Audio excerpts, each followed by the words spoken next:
Next ये बताओ, question number 1 क्या कहता है? Open circuit test was done on a transformer with rated voltage and rated frequency in order to find the core loss. ठीक है, जैसा कि मैंने अभी बताया था, ओपन सर्किट टेस्ट हम परफॉर्म कर रहे हैं ट्रांसफार्मर पे, ठीक है, rated voltage and rated frequency पे, in order to found the core loss. Next, if the open circuit test is now conducted on the double of rated voltage and double of rated frequency, ठीक है, अगर हम rated voltage को क्या कर दें, double कर दें, और रेटेड फ्रीक्वेंसी को भी क्या कर दें, डबल कर दें, तो बताओ कौन सा ऑप्शन ठीक होगा?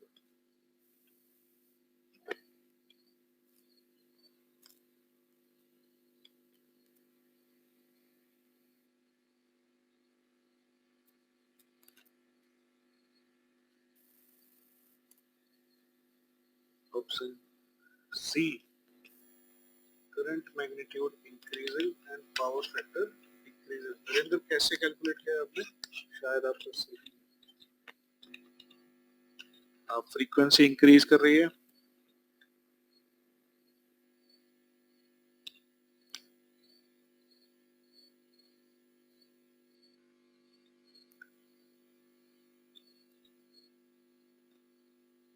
देखो इसको सॉल्व करते हैं। हमको क्या कैलकुलेट करना है? करंट के मैग्नीट्यूड कैलकुलेट करना है। तो यहाँ पे जो आई नॉट होता है, hysteresis loss is proportional to frequency, ठीक है, ठीक है। तो पावर फैक्टर कैसे डिक्रीज करेगा?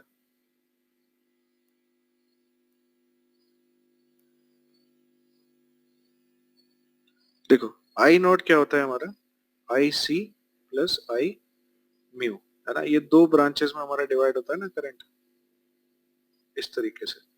ये आर है और ये क्या है, जे एक्स फाइव, ये हमारा आई नॉट, ठीक है। यहाँ पे वोल्टेज वी है हमारा, माने मान लिया। ये करंट यहाँ पे आया आई सी, यहाँ पे करंट आया आई म्यू, ठीक है। तो आई सी की वैल्यू क्या होगी आपका, V naught divided by R, ठीक है। आई सी की वैल्यू क्या होगी,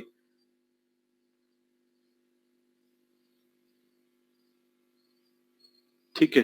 तो अब वी नॉट की वैल्यू क्या कर रहे हैं, 2 टाइम्स कर रहे हैं, तो यहाँ हो गया इंटू 2, यानी कि आई सी की वैल्यू तो इंक्रीज कर गई, पर आई म्यू क्या है, V naught divided by X five. X five को हम क्या लिख सकते हैं, V naught divided by 2 pi F into L, इसको लिख सकते हैं ये, ठीक है।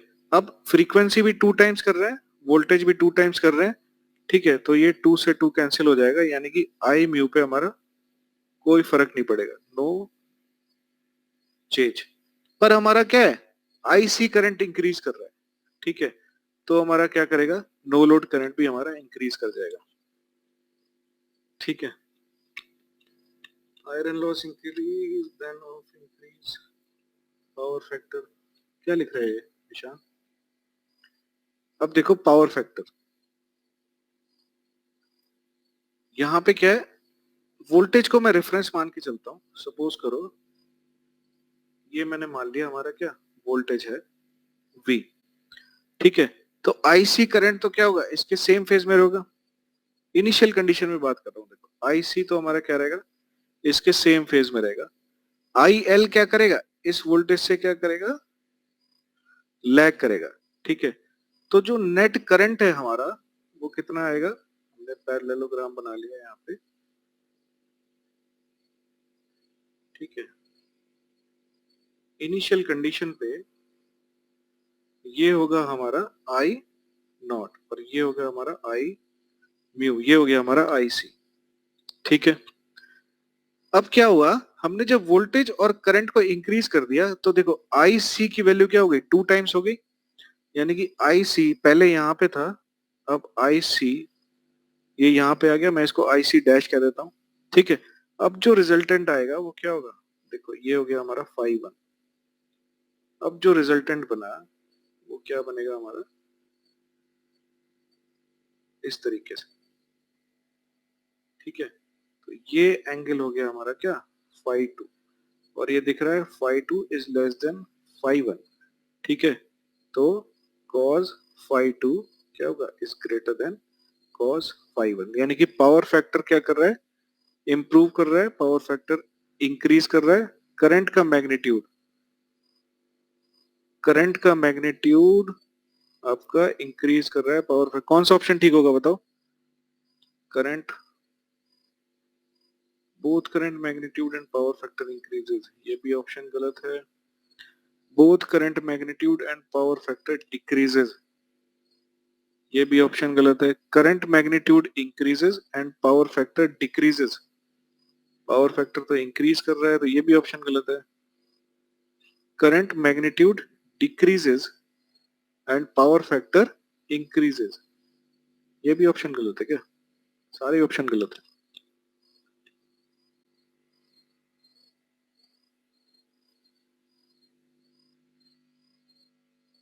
भाई चारों ऑप्शन गलत लग रहे हैं इसके, है ना? बी, बी क्या है? बोथ करंट मैग्नीट्यूड, यहाँ बोथ करंट दे रखा है ना राजेश, क्या नाम है उसका? हाँ राजेश, बोथ करंट दे रखा है, जबकि एक ही करंट इंक्रीज करेगा ना हमारा, आईसी की वैल्यू इंक्रीज करेगी, पर आई म्यू की वैल्यू हमारी इंक्रीज नहीं कर रही। ठीक है, आई म्यू तो हमारा कांस्टेंट है। ठीक है,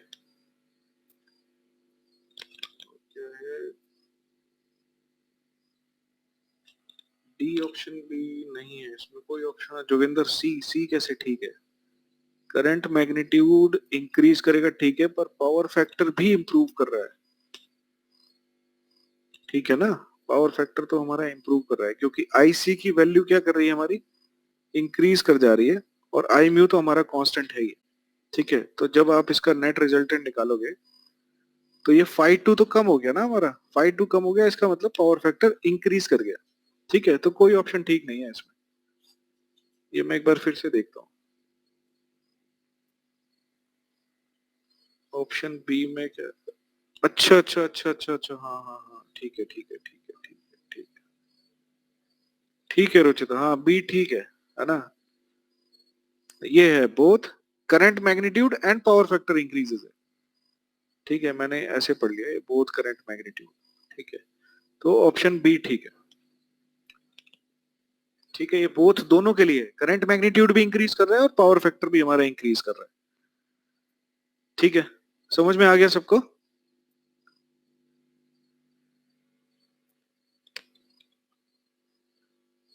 ठीक, सबको क्लियर हो गया ये वाला ऑब्जेक्टिव? नेक्स्ट सेकंड नंबर करो आप, question number 2।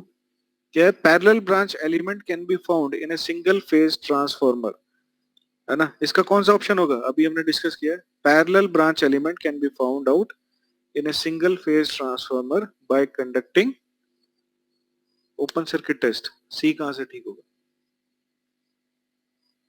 Parallel branch element क्या होते हैं? यही तो होते हैं हमारे पैरेलल ब्रांच एलिमेंट, है भाई निशांत? ठीक है, और ये हमको कैसे पता चलेगा? ओपन सर्किट टेस्ट से। तो कौन सा ऑप्शन ठीक होगा? Option B, open circuit. Rajesh,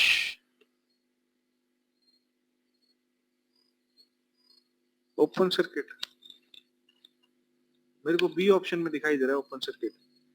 हाँ राजेश, ठीक है। नेक्स्ट क्वेश्चन करो, question number 1। Question number 1 calculate करो। क्वेश्चन नंबर 1 क्या कहता है? अ 20 turn iron code inductor is connected to 100 volt 50 hertz source. The maximum flux density हमको दे रखा है। कोर का क्रॉस सेक्शनल एरिया किसको जूम करना है?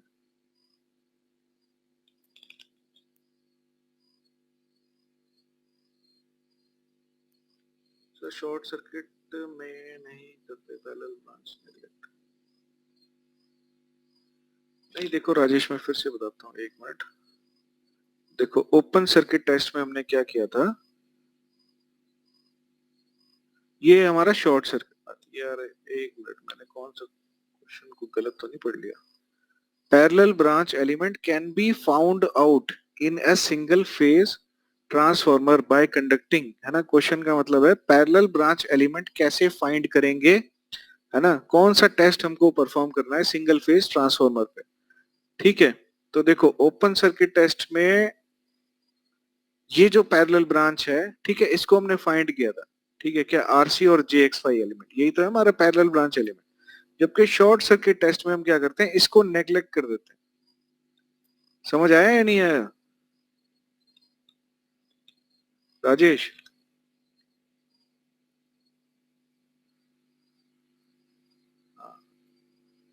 क्योंकि ये क्या है, हमारे कोर लॉस एलिमेंट्स है ना, तो कोर लॉस हम किससे करेंगे, ओपन सर्किट टेस्ट परफॉर्म करेंगे, तभी तो हमको कोर लॉस कैलकुलेट, मतलब फाइंड आउट था, मतलब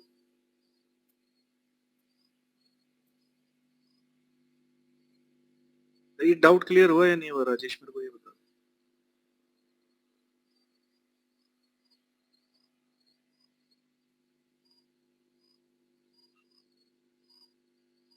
बाकी और किसी को कोई डाउट है क्या? डाउट क्लियर हो गया राजेश? ठीक है। और किसी को कोई डाउट है इस क्वेश्चन में, क्वेश्चन नंबर 1 या क्वेश्चन नंबर 2 में?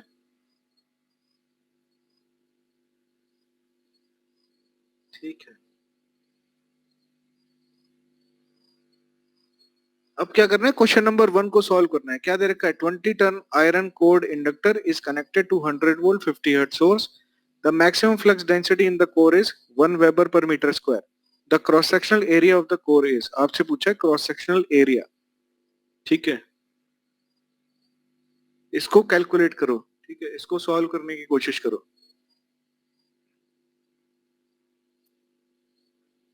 बहुत इजी क्वेश्चन है।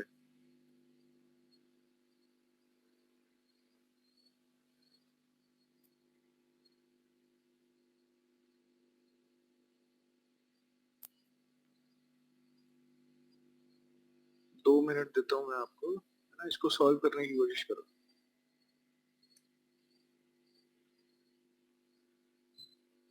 समझ में तो आ रहा है ना सबको यार?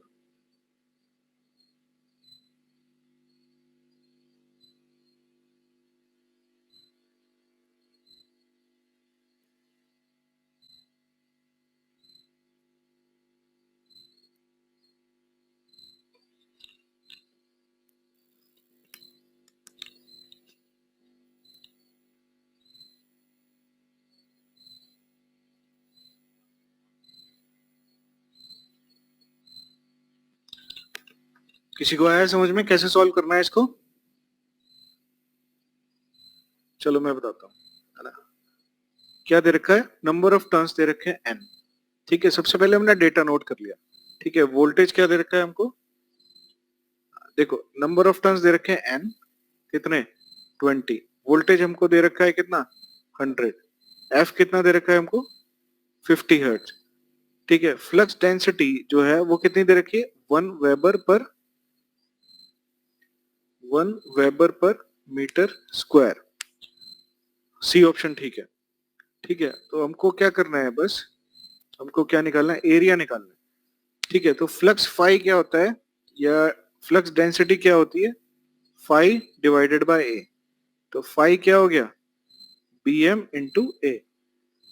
तो बस हमारे ईएमएफ इक्वेशन हमको लगानी है, v इक्वल टू क्या है, √2 पाई एफ, फाई की जगह हमने क्या रख दिया, बी एम इंटू ए इंटू एन। बी हमको दे रखा है कितना, 100 volt, that is √2 into 3.14 into 50। Maximum flux density हमको दे रखी है कितनी, 1 वेबर, एरिया हमको कैलकुलेट करना है, एन हमको दे रखा है 20। तो यहाँ से जो एरिया कैलकुलेट होके आएगा वो कितना आएगा, 0.0225 मीटर स्क्वायर, ठीक है। और किसी का कैलकुलेट हुआ है, ठीक है। नेक्स्ट क्वेश्चन करो।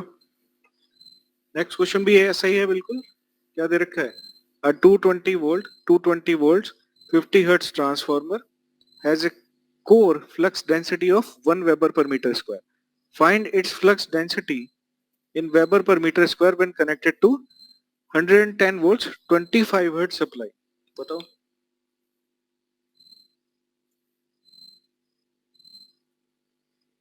कैसे सॉल्व करेंगे, इसका आंसर क्या होगा?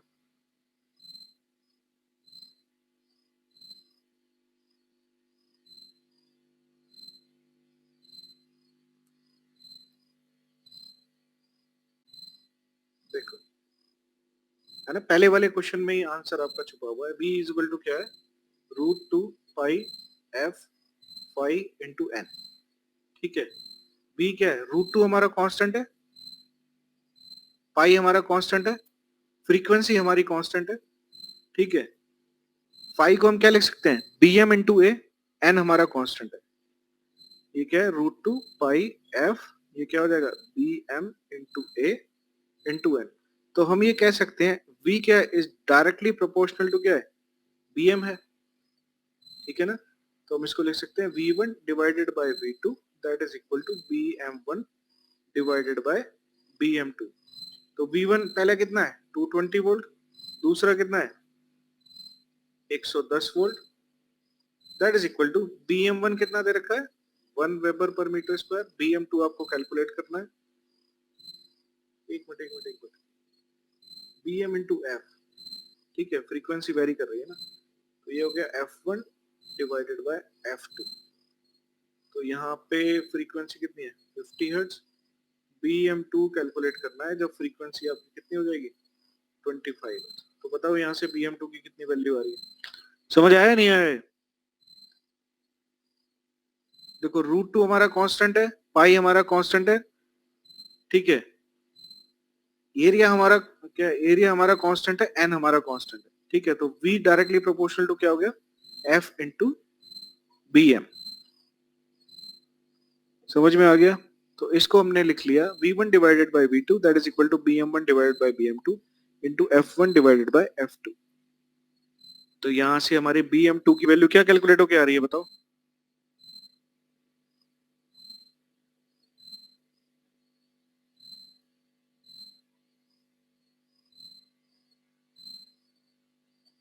तुम लोग आंसर ही नहीं देते। ये दो, 110, यानी कि bm2 भी कितना आ रहा है, 1 वेबर पर मीटर स्क्वायर। तो कौन सा ऑप्शन ठीक होगा, ऑप्शन बी। ठीक है, समझ में नहीं आ रहा क्या मेरे को, सारे लोग बताओ मेरे को, समझ आ रहा है या नहीं आ रहा है, या कोई प्रॉब्लम हो रही है?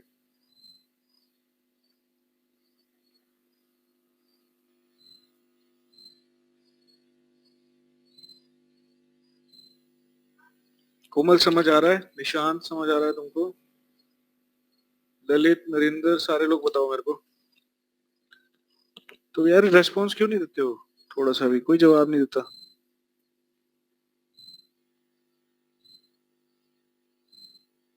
ठीक है, नेक्स्ट क्वेश्चन करो, क्वेश्चन नंबर 3। इतना टाइम नहीं मिलता यार ऑब्जेक्टिव में।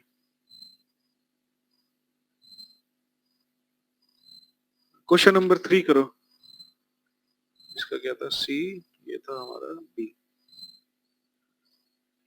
ये क्या कहता है, सेम ही क्वेश्चन है शायद, है ना? कैलकुलेट द, चलो कोई नहीं, कैलकुलेट द कोर एरिया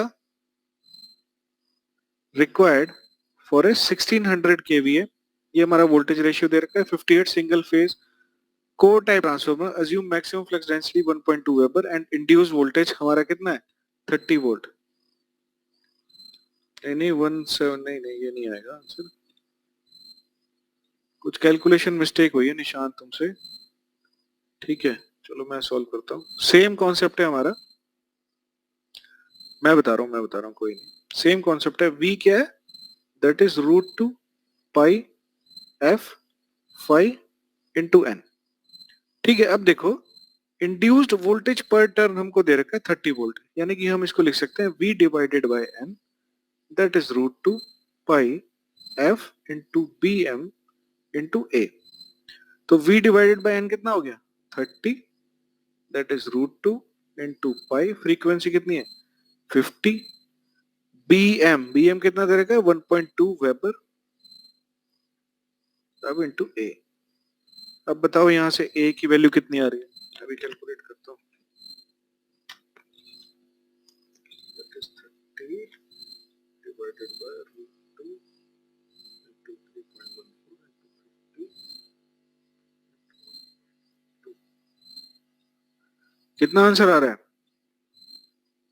जल्दी बताओ। नहीं निशांत, कैलकुलेशन गड़बड़ है तेरी।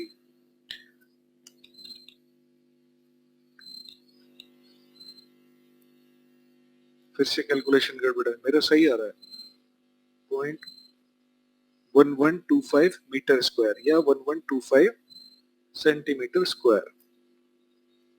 ठीक है, इसको डिवाइड तो कर, 30 divided by √2 into 3.14 into 50 into 1.2, इसको कैलकुलेट करो।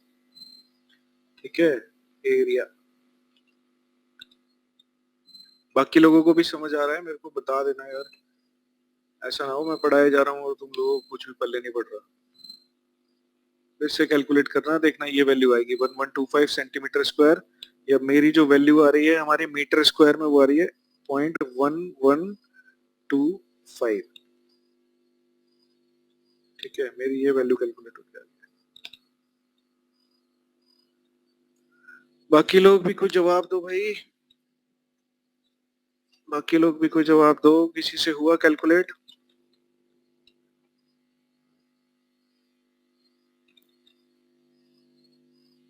कॉन्सेप्ट तो समझ आ गया, इस तरीके से निकालेंगे ऐसे न्यूमेरिकल्स को। ठीक है, नेक्स्ट देखो चलो। A transformer having 1000 tons is connected to 250 volts AC supply. ठीक है, for a secondary voltage of 400 volts. Then the number of secondary turns. ये तो बता दो मेरे को, ये तो बच्चों वाला क्वेश्चन है। क्वेश्चन नंबर 4 का आंसर बता दो।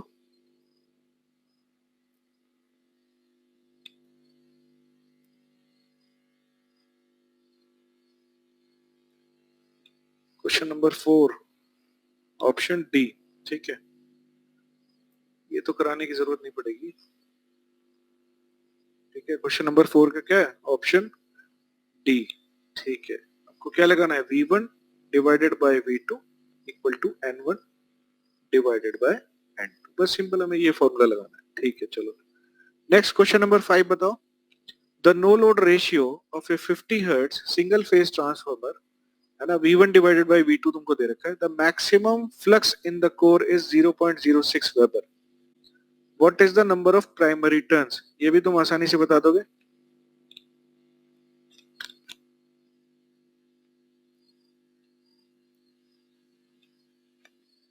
क्वेश्चन नंबर 5 भी तुम लोग आसानी से सॉल्व कर लोगे।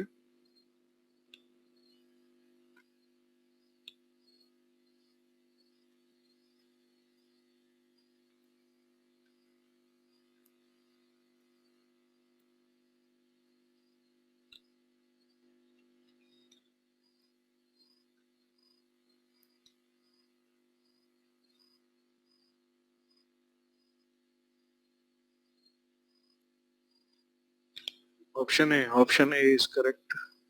ठीक है, जिसका नहीं आया बस हमको क्या लगानी है? ईएमएफ इक्वेशन लगानी है। E1 that is equal to √2 pi f into 5 into N1। E1 दे रखा है 6000, that is √2 into 3.14 into 50 into 0.06 into N1। यहाँ से बस N1 की वैल्यू फाइंड कर लो। ठीक है, क्वेश्चन नंबर 6 बताओ। क्वेश्चन नंबर 6 छोड़ो, क्वेश्चन नंबर 7 सॉल्व करो। क्वेश्चन नंबर 7 बताओ। If a transformer has air gaps, तो कौन सा ऑप्शन ठीक होगा?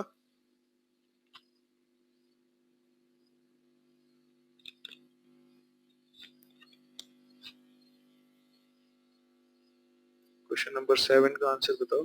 अगर ट्रांसफार्मर की कोर में कुछ एयर गैप्स रह जाते हैं, ठीक है, तो उसकी वजह से क्या होगा?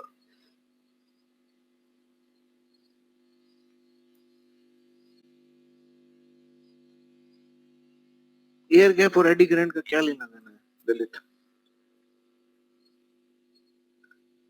ठीक है, एयर गैप होगा, वहां पे क्या होगा? रिलक्टेंस इंक्रीज कर जाएगा। ठीक है, तो 7th का ऑप्शन क्या होगा? ए। एयर का क्या होती है? एयर का रिलक्टेंस ज्यादा होता है ना। ठीक है, हाँ। नेक्स्ट देखो, when the primary of the transformer is connected to DC supply, ये भी हम डिस्कस कर चुके हैं। क्या होगा उसका option? When the transformer is connected to the DC supply, हाँ, प्राइमरी में बर्नआउट। ठीक है, very good. Next question number 9 बताओ। हाँ ठीक है। Question number 9, a 220 volt 12 0 12 transformer has an EMF per turn of 1 volt. Then the number of turns on the secondary would be.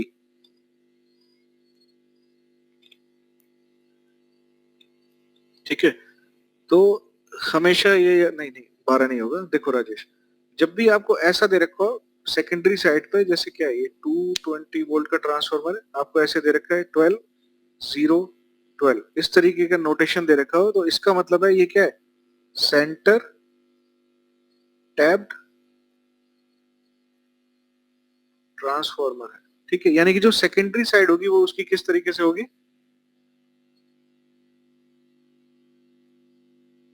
एक tapping यहाँ निकाल रखी है, एक टैपिंग यहाँ निकाल रखी है, तो यहाँ 12 वोल्ट होगा और यहाँ 12 वोल्ट होगा। ठीक है, तो टोटल कितने नंबर ऑफ टन्स हो गए, 12 टन्स इसके हो गए, 12 टन्स इसके हो गए, तो टोटल नंबर ऑफ टन्स कितना हुए हमारे, डी। ठीक है, अगर बीच में ये जीरो दे रखा है इसका मतलब क्या है, ये सेंटर टैप ट्रांसफार्मर है। ठीक है, नेक्स्ट बताओ question number 10। Two transformer A and B with identical ratings are to be designed with a flux density of 1.2, 1.4 Weber per meter square respectively. The weight of the transformer A per kVA is.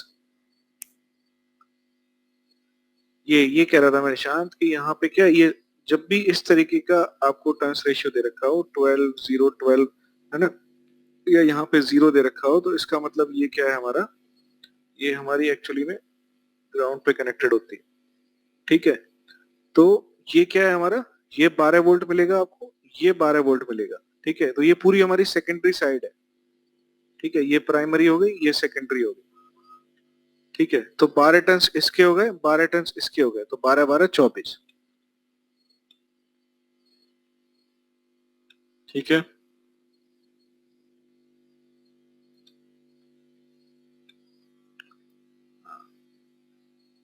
Next question बताओ। Two transformer A and B with identical ratings are to be design with flux density. इसका option क्या होगा 10th का,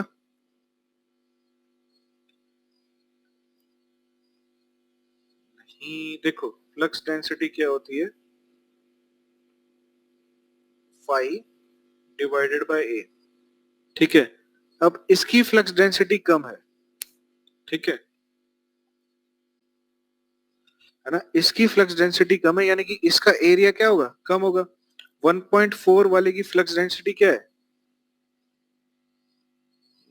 नहीं नहीं नहीं, इसका area क्या होगा, इसका एरिया ज्यादा होगा, इसका एरिया क्या होगा, कम होगा। ठीक है ना, ये 1.2 वेबर है, तो ऑब्वियस है इसका एरिया क्या होगा, ज्यादा होगा, है ना। यहाँ पे जो फ्लक्स डेंसिटी है वो कितनी है, 1.4 वेबर। ठीक है, तो जब एरिया कम होगा तभी तो फ्लक्स डेंसिटी इसकी ज्यादा होगी, तो जिसका एरिया ज्यादा होगा, ठीक है, उसका वेट भी ज्यादा होगा। ठीक है ना, तो कौन सा ऑप्शन ठीक होगा, 10th का B. The weight of the transformer A क्या होगा, ज्यादा होगा पर kVA when comparison to, when compare to B. समझ आ गया सबको,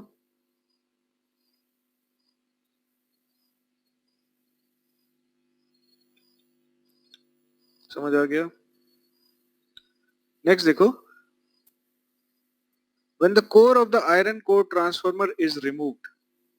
ठीक है, when अब क्या किया, आयरन कोर ट्रांसफॉर्मर यूज करते थे, अगर हम उसकी आयरन कोर को रिमूव करते हैं, ठीक है, तो बताओ कौन सा ऑप्शन ठीक होगा, core loss will be increased, core loss will be decreased, ohmic loss will be decreased, और नन ऑफ द अबव।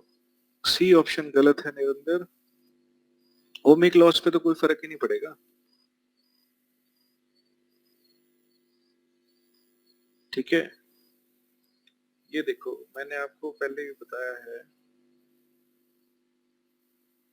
जो हमारे बीएच कर्व का एरिया होता है ना, बीएच कर्व का जब हम एरिया कैलकुलेट करेंगे तो वो एरिया किसके बराबर होता है, आपका कोर लॉसेस के बराबर होता है। लेकिन जब अगर आप आयरन कोर को ही रिमूव कर दोगे, ठीक है, तो यहाँ पे क्या बचेगा, एयर का जो बीएच कर्व होता है वो क्या होता है, स्ट्रेट लाइन, इसका कोई एरिया नहीं है। ठीक है ना, इसीलिए क्या होगा, ऑप्शन बी इज करेक्ट। ठीक है,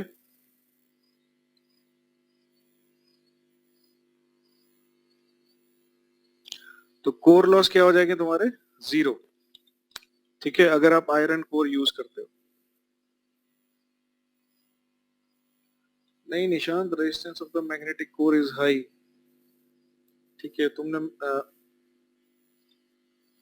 resistance of the magnetic core is high.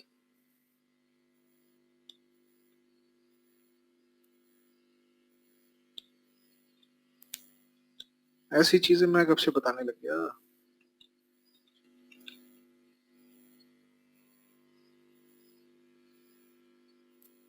ऐसा तो कुछ नहीं बताया था यार निशांत मैंने। एयर का रिलक्टेंस ज्यादा होता है, ठीक है, एयर का रिलक्टेंस ज्यादा होता है, मैंने ये बताया था। ठीक है, पर जो कोर लॉस होते हैं, है ना, that is the BH curve का एरिया। ठीक है, तो एयर का जो बीएच कर्व का एरिया है वो क्या है? ये स्ट्रेट लाइन है, सिंपल है। ठीक है,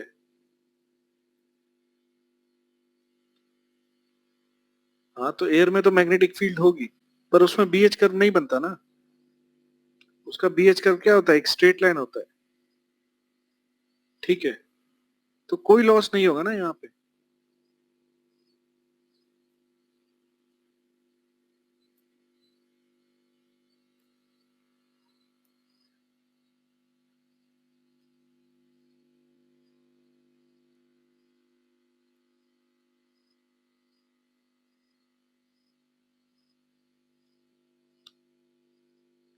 तो कोर लॉस नहीं है ना बेटा, कोर लॉस डिक्रीज हो गया ना बिल्कुल।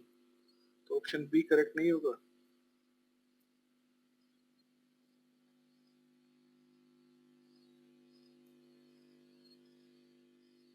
ठीक है,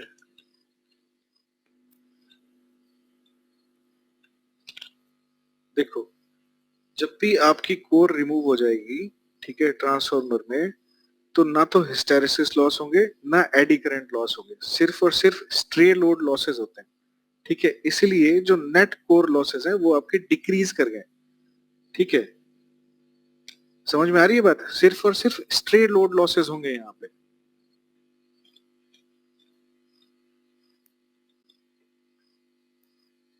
ठीक है, नेक्स्ट ऑप्शन देखो, नेक्स्ट बताओ, क्वेश्चन नंबर 13।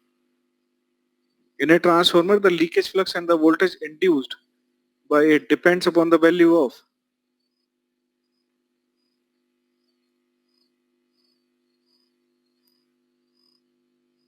क्वेश्चन नंबर 13 का आंसर बताओ क्या होगा? लीकेज फ्लक्स किसके ऊपर डिपेंड करता है?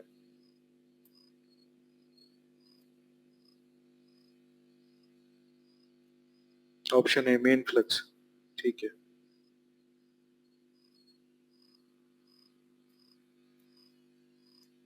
और कोई?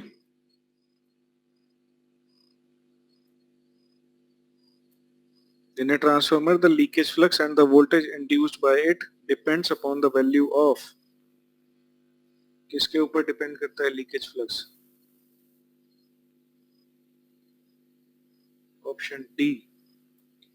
बाकी लोग? Ruchita option B. अच्छा,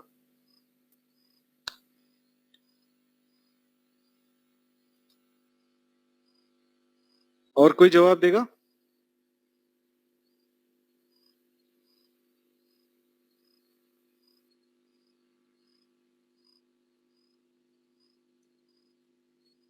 जोगिंदर ऑप्शन ए।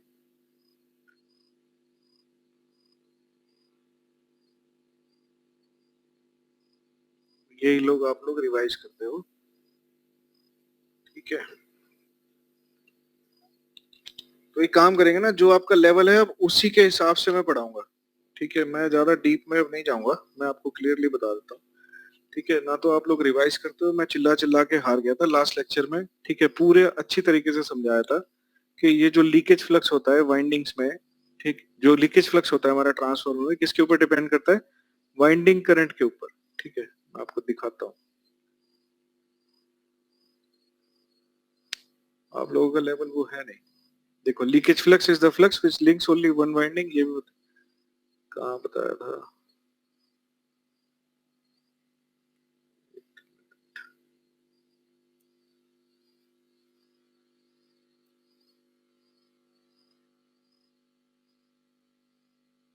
किसी को रिवाइज करना नहीं होता, किसी को कोई मतलब है नहीं।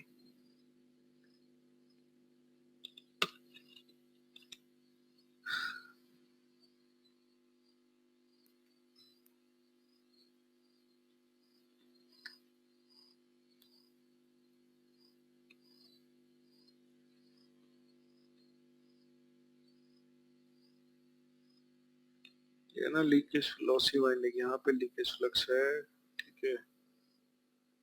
Power is transformer,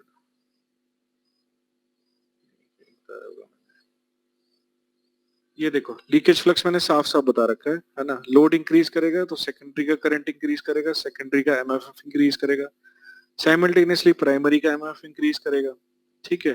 this shows that the leakage flux phi L1 phi L2 in any transformer are depending upon the current in the winding or load, ठीक है। किसी ने कुछ रिवाइज नहीं किया है,